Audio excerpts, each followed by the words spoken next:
Всем привет! Если вдруг вам захотелось приготовить еду, высушить вещи, либо просто согреться, то вам нужен костер.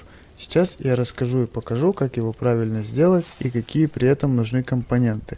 Итак, самое главное, что нам понадобится и что ничем нельзя заменить, это короткая палка.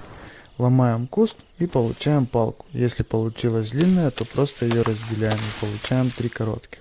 Затем нам нужна растопка. Это кора, которую можно срезать с дерева ножом, серпом или пилой, либо бумага. Также подойдет тряпка. После того, как у нас есть палка и растопка, мы их объединяем и делаем набор для костра. Теперь, когда наш костер в сборе, осталось его разжечь. Для розжига можно использовать спички и зажигалку, которые исполнятся в деревнях, городах, охотничьих лагерях и в зомби. Также подойдет фальшфайер, который можно найти в полицейских участках, на военных объектах, полицейских зомби и у зомби военных. Еще можно использовать набор для разведения костра, который нужно сделать самому. Короткую палку нужно объединить с корой и правым крюком сделать набор для разведения костра.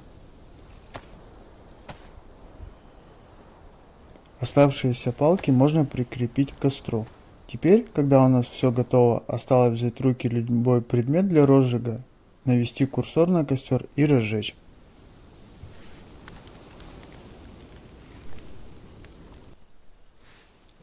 Если вдруг ваш костер не загорается, значит вам мешает сильный ветер.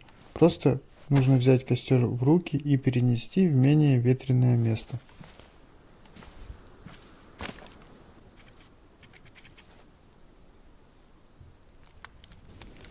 Вот собственно и все, что нужно знать, чтобы стать мастером разведения костров.